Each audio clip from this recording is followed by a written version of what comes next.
सचमुच कार्यकर्ता की हैसियत से रहने वाले जो लोग हैं, उनमें से ये लोग हैं जिनकी वजह से right to information act impose करना पड़ा गवर्नमेंट को. Please give them a big hand and a standing ovation for such real कार्यकर्तास.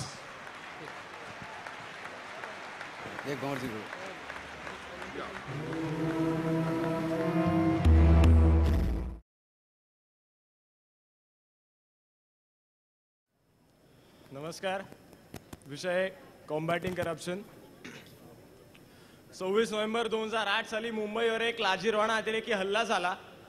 भारताचे इंटेलिजन्स ब्युरोचे चीफ राजीव माथुर आणि तत्कालीन गृहसचिव गोपाळकृष्ण पिल्ले यांनी मुंबई पोलिसांना स्पष्ट पूर्वसूचना दिली होती की अल कायदा प्रशिक्षित 10 अतिरेकी कराची बंदरातून समुद्र मार्गे मुंबईवर हल्ला करतील. हल्ला 16 नोव्हेंबरला होण्याची शक्यता आहे. हल्ला 26 नोव्हेंबरला झाला. या देशाचं कामकाज 60 तास ठप्प झालं होतं. 60 तास. मला एक प्रश्न पडतो की भारताच्या सरकारला कळालं नाही का की भारताच्या नाविक हद्दीमध्ये एखादी परकीय बोट प्रवेश करतेय का? पैसे चारून ही माहिती दाबली गेली. 1993 साली मुंबईचे बॉम्बलास्ट झाले तेव्हाचं RDX सुद्धा समुद्र मार्गेच रायगडला उतरवण्यात आलं होतं. 15 वर्षांतर 2008 साली त्याच समुद्र मार्गे अतिरेकी येत आहेत. या देशाला सिक्युरिटी नावाचा काही भाग आहे का नाही? Corruption is emerging as the greatest threat to internal security of our nation. हा भ्रष्टाचार फक्त पैशांचा नाहीये, हा पैशांचा तर आहेच, पण जनतेशी उत्तरदायित्व न राहणं, देशाचा विचार न करता स्वार्थी विचार करणं, ही सगळी त्याची रूपं. हा फक्त काही महिलांना 33% आरक्षण देऊन थांबणार नाहीये की संसदेत सगळे युवक जाऊन थांबणार नाहीये. कारण भ्रष्टाचार हा काही लिंगाशी किंवा वयाशी निगडीत प्रश्न नाही येतो, तो चारित्र्याचा एक दोष आहे. चारित्र्याचा. आज मला लाज वाटते की पुण्यासारख्या शहराचा खासदार कलमाडी आहे. लाज वाटते मला. तुमच्यासारखी जनता अशा लोकांना निवडून देते. भ्रष्टाचारी लोकांना निवडून देते असं मला वाटतं. आज अनेक राजकीय नेते कबूल करतात की त्यांना पैसे खायला घालायचे आणि पैसे खायची जी सवय लागली ना ती याच कॉलेजच्या दिवसांपासून. विद्यार्थी चळवळींमध्ये कामं करताना कॉलेजमध्ये डोनेशन भरून ऍडमिशन करून द्यायच्या, कमिशनच्या नावाखाली पैसा घ्यायचा, नंतर हे पैसे रिअल इस्टेट मध्ये गुंतवायचे. आधी नगरसेवक, मग आमदार, मग लायकी असेल तर खासदार. आज राज्यसभेवर जायला पैशांचा किती घोडेबाजार भरतो. आम्हाला लहानपणी एक गोष्ट सांगितली जायची, यशवंत नामक गुंडाची गोष्ट, जो फाशीवर जायच्या आधी स्वतःच्या आईच्या कानाचा कडाडून चावा घेतो आणि सांगतो की मी पहिल्यांदाच चोरी केली तेव्हाच आईने मला जर धोपटून काढला असतं ना तर आज माझ्यावरही वेळ आली नसती. वेळ भ्रष्टाचार थांबवण्याची गरज आपल्यापासून होती आणि आजपासून, उद्यापासून येते ती आजपासून, इथपासून आणि आत्तापासूनच. मराठ्यांच्या इतिहासामध्ये शिवाजी महाराजांच्या मुठभर मावळ्यांनी स्वराज्याची क्रांती केली. स्वराज्याची क्रांती. हे जर खरं असेल तर हिस्ट्री हॅज टू रिपीट. जेव्हा आपण सगळे स्टुडंट लीडर्स हा देश बदलू शकू. Namaskara. Indeed, it's a pleasure and an honor to speak at this occasion and with a great concern towards my mother India. Dear friends, power corrupts. Absolute power corrupts absolutely. We need to have a check on a power. If not, it leads to a corruption. Combating corruption has been a key development issue in recent years. The primary reasons for combating reasons for the growth of corruption is the lack of knowledge, lack of awareness among the public, and lack of implementation of anti-corruption laws. And last but not the least, money-making tendency by hook or crook. The combating corruption can be divided into two sectors. That's in a private sector and again in a government sector. First, let me start with the government sector, that's a public sector. Again, it can be broadly divided into corruption at the state level and the corruption at the national level. For combating corruption at the state level, we have institutions called Lokayukta through a special enactment, and we have seen the performance of the Karnataka Lokayukta under Justice N. Santosh Hegde. The one drawback of the Lokayukta is that it's mere a recommending authority. The recommendations of the Lokayukta are not binding. I have some measures to reform the Lokayukta. That Lokayukta should be an autonomous body. Let it come under the governor of Karnataka or governor of any other state, and it shall have a power to recruit its officials. And number 2, the recommendations of the Lokayukta shall be binding. And number 3, the very important measure for anti-corruption is that we need to establish a special courts headed by a retired or a present serving High Court judge and 2 district judges, where it shall have a parallel authority to the High Courts. That makes the person, like the person convicted or acquitted, shall directly, the appeal shall lie before the Supreme Court, not before any court. This is causing a delay. And now coming to corruption at the national level. In the national level, as we all are aware, the Lokpal bill is which is pending. And instead of that, we have a Chief Vigilance Commission, CBI, and CAG. Coming to Chief Vigilance Commission. Chief Vigilance Commission should be structurally changed and it should be still empowered. Next, coming to Central Bureau of Investigation. It should be made an autonomous body. It should come directly under the CVC or the President of India. The director of the CBI shall be appointed by President of India. But we have to be optimistic. We have a means, we have a wonderful constitution. We can make, like the President of India can directly refer the matter to Supreme Court. Judiciary is the last option of the Indian. Though there is a corruption in it, under Article 143 of Constitution of India, we can refer the matter, and the judgment of the Supreme Court is a binding on all governments and all courts. I'm sure the state is never going to come with policies, what all I said, what all the dignitaries are going to say. मैं बोलूंगी युवा शक्ति, आप बोलिएगा सब लोग एक आवाज में, जिंदाबाद। युवा शक्ति, युवा शक्ति, we can, we can। इस देश में भ्रष्टाचार, गलत राजनीति, अन्याय, शोषण सब कुछ है, फिर भी ये अभी भी हमारा देश एक लोकतंत्र है। इसलिए आज हम आपके सामने MKSS से 12 लोग आए हैं। हम भी लोकतंत्र के प्रतीक नहीं हैं, फिर एक जना कुछ नहीं कर सकता। हमारे देश में राजनीति चलाने वाले नेता एक नहीं, अन्य होने चाहिए। हम खुद पारदर्शी और जवाबदेही नहीं होंगे तो लोक राजनीति भी नहीं पनप सकती है। घोटाला रथ, which brought right to information to the people of India, is going to come now and it will tell its own story. घोटाला रथ, बोलो घोटाला राज की जय जय बोलो, घोटाला राज की जय जय बोलो, जय जय बोलो, जय जय बोलो, जय जय बोलो, जय जय बोलो। भ्रष्टाचार कर हरि हरि बोलो, भ्रष्टाचार कर हरि हरि बोलो। नेता भी बोलो, अफसर भी बोलो, नेता भी बोलो, अफसर भी बोलो। जनता का हिसाब मत खोलो, जनता का हिसाब मत खोलो। बोलो घोटाला राज की जय जय बोलो, घोटाला राज की जय जय बोलो। नागरिक बंधुओं, आज मुझे बहुत अच्छा लग रहा है कि मैं यहाँ इतने सारे युवाओं के बीच में अपनी बात कहने के लिए आया हूँ। एक छतरी में साथ लाया हूँ। कुछ लोग, कुछ विरोधी, कुछ समाज कंटक, कुछ इस देश के दुश्मन उल्टा प्रचार करते हैं। वो बोलते हैं नेताजी ये घोटाले हैं। मैं कहता हूँ ये घोटाले नहीं है, ये लोकतंत्र की आत्मा है, नेता की खुराक है। ये नेता की खुराक है, ये कर्मचारियों का नाश्ता है। अगर ये छतरी में जो लिखा है ये नहीं होगा तो आपका नेता कमजोर हो जाएगा, और जब आपका नेता कमजोर हो गया तो वो देश गुलाम हो जाएगा।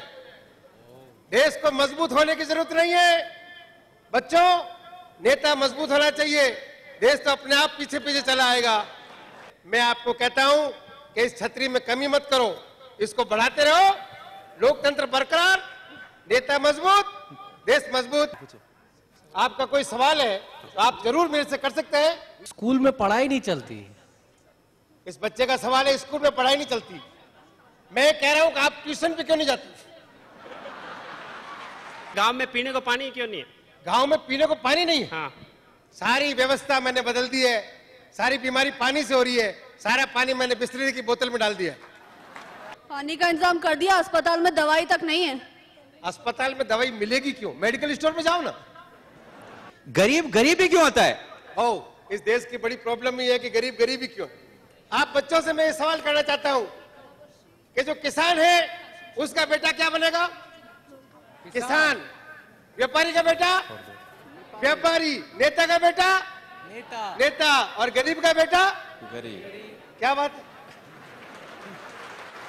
कोई भी एक सवाल युवाओं की तरफ से, देश की प्रगति कब होगी? मैं आप युवाओं से एक ही निवेदन करना चाहता हूं कि आप बार बार सवाल मत करो। धन्यवाद, बहुत बहुत शुक्रिया। नेताजी, हाय हाय भ्रष्ट नेता, भ्रष्ट नेता। ये था सूचना के अधिकार की पृष्ठभूमि में एक बहुत महत्वपूर्ण हिस्सा। अब हम देखेंगे हमारा संविधान हमारे लिए क्या कहता है कि इस ऑडियंस में से कितने लोग हमारे संविधान को पढ़े हैं। वाह, ये तो बहुत अच्छी संख्या है। मैं तो पूछती हूं तो उसमें से इतने बड़े जनता के बीच में से 4 हाथ भी नहीं खड़े होते, तो यही आपकी सबसे बड़ी उपलब्धि है। तो वो संविधान को जरा देखेंगे हम लोग कि संविधान क्या कहता है, और उस संविधान की सुरक्षा भ्रष्टाचार को लड़ने के लिए बहुत महत्वपूर्ण है। आज कानून, कर्म, नीति सब उस कानून के उल्लंघन में है। संविधान कहता है कि हमारे लिए व्यवस्था होगी, हम लोग खाने के लिए, रहने के लिए हमारी सारी सुविधाएं होंगी। इस देश में अंबेडकर जी ने कहा था कि हमें राजनीतिक आजादी मिल गई है, मगर आर्थिक और सामाजिक आजादी कब मिलेगा ये हमें मालूम नहीं। कवि दुष्यंत ने कहा था 100 में 70 आदमी, फिलहाल जब नाशाद है, दिल पे रखकर हाथ कहिए ये देश क्या आजाद है। तो आजादी का अर्थ हमारे देश में गरीबों के लिए नहीं है। जब भी हम भ्रष्टाचार पर बात करते हैं, हम फाइनेंशियल करप्शन पर ज्यादा बात करते हैं, और हमको लगता है कि जो आर्थिक भ्रष्टाचार है वो सबसे ज्यादा चर्चा में और प्रचार में आता है। लेकिन जिस किस्म की नीतियां हम बना रहे हैं और उसी से जो करप्शन आता है उस पर हमारा ध्यान है कि नहीं है। दूसरी बात यह है कि जो वंचित तबके हैं इस देश के, वो चाहे दलित हों, चाहे आदिवासी हों, चाहे माइनॉरिटी के तबके हों, उन पर जब अत्याचार होता है तब हम बोलते हैं या नहीं बोलते हैं। हमारी चुप्पी भी एक किस्म का भ्रष्टाचार है। तो मुझे लगता है कि हमें बोलना चाहिए। जैसा कि उन नेता ने कहा कि आप सवाल मत पूछो, और मुझे यह लगता है कि हमें सबसे ज्यादा सवाल पूछना चाहिए, सबसे ज्यादा आवाज उठानी चाहिए और सबसे ज्यादा बोलना चाहिए, तभी हम करप्शन के साथ कॉम्बैट कर पाएंगे। धन्यवाद। हम महिलाओं की राजनीति की बात करते हैं कि उनके लिए सीटें रिजर्व्ड होनी चाहिए, उन्हें पॉलिटिक्स में आना चाहिए, पर सच तो यह है कि पैदा होने के साथ ही हम राजनीति का सामना कर रहे हैं। चाहे ये फैसला करना हो कि बेटी होगी या बेटा, विवाह के मंत्रों में छुपी हुई भी राजनीति होती है। और जब किसी पिता की मौत होती है तो यह फैसला करने में कि बेटी उसका क्रियाक्रम कर भी सकती है या नहीं, उसमें भी एक राजनीति होती है। तो राजनीति तो हम अपने पैदा से मृत्यु तक देख ही रहे हैं। हमें यह फैसला करना है कि उस राजनीति का आप शिकार बनना चाहते हैं या हिस्सा। So it is up to us to decide if we take a stand right now or not. So the choice is ours, and we can't afford to be confused for too long. Thanks. इस देश में आजादी के बाद भी आज राजस्थान सहित पूरे देश में एक घुमंतु तबका है जो भटकता हुआ समाज है। उस समाज में आज भी कई सारी समस्या है। उनको रहने को घर नहीं है, राशन कार्ड नहीं है, इस देश में उनको वोट डालने का अधिकार नहीं है, उनके पास रोजगार के अवसर नहीं है। इन तमाम सवालों पर मुझे लगता है आरटीआई एक ऐसा मौका है, इस कानून के जरिए हम इन पे सवाल उठा सकते हैं। और एज ए युवा हम सबकी एक जिम्मेदारी है कि इस समाज से विमुख जो समाज है, इन समुदायों पर हमें सबकी जिम्मेदारी है कि हमें एक सवाल उठाना चाहिए। ये 3 लोग जो आपके सामने आए और आएंगे, लेकिन इसलिए ये अपना परिचय देने आए ताकि आपको पता चले कि ये जो सूचना का अधिकार का कानून इस देश में बना है, ऐसे लोगों ने 20-20 साल अपने बचपन से लगा के इसमें लड़ाई लड़के संघर्ष करके ये बनाया है। तो यहां इस हॉल में जो बैठे हैं, आप में से सब कर सकते हैं। So what do we need today? I say we need the politics of conscience. If there is any injustice, if there is any inequality, no matter whether it is not happening to me, I must speak. Because if I don't speak for the other, no one will speak for me. Please remember this. In every individual's injustice lies the injustice against me. You cannot see injustice in compartments. So therefore, it's very important to see injustice, politics of conscience. Who are the keepers of the collective conscience? Our constitution tells us that it's us, the sovereigns of India. Though no matter the police can stop us, no matter we are not allowed into many places, but we are the sovereign. Are we or are we not? Yes. So the sovereign has to keep the conscience. Individuals, citizens groups, youth collectives. ये जो bougainvillea दिख रहा है और एक मिट्टी का दीवार दिख रहा है, ये हम सब लोगों का घर, ऑफिस और सब कुछ है। यहीं से सूचना के अधिकार का आंदोलन चला, यहीं से एनआरईजीए का आंदोलन चला और इसी चबूतरे पे, इसी कच्चे मकान में प्लान हुआ। तो बड़े बड़े महल नहीं चाहिए, बड़े बिल्डिंग नहीं चाहिए, बड़े पैसे नहीं चाहिए, बड़े साधन नहीं चाहिए, बड़े लोग नहीं चाहिए। साधारण लोग साधारण साधनों के साथ बहुत बड़ी चीजें कर सकते हैं। यही आज हमारा मैसेज है। ये है मोहन जी, दलित 1 बीघा 1.25 बीघा जमीन में जीते हैं और इनको बार बार पुलिस के पास जाए, पटवारी के पास जाए, सरकार के बीडीओ के पास जाए, केवल नेता की कसूर नहीं है, हमारे सरकारी तंत्र की भी बहुत बड़ा कसूर है। तो वो जब भी जाए तो बोले आप झूठ बोलते हो। तो उन्होंने कहा 1994 में उन्होंने कहा कि जब तक ये रिकॉर्ड बाहर नहीं निकलेंगे हम कुछ भी नहीं जीतेंगे। सुशीला मेरी बड़ी अच्छी दोस्त है। 1996 she went to Delhi with us और वहां पे उनको प्रेस ने पूछा तुम अधपढ़ लड़की, तू सूचना के अधिकार के बारे में क्या जानती है? उसने क्या कहा? उसने कहा मैं अपने बेटे को 10 रुपए देकर दुकान भेजती हूं, वो वापस आता है तो उससे हिसाब लेती हूं। ये सरकार मेरे नाम से अरबों खरबों रुपए खर्च करती है, मैं हिसाब नहीं लेंगू क्या? तो उसने एक बहुत अच्छा नारा लगाया, आप भी लगाएंगे मेरे साथ, हमारा पैसा हमारा हिसाब, हमारा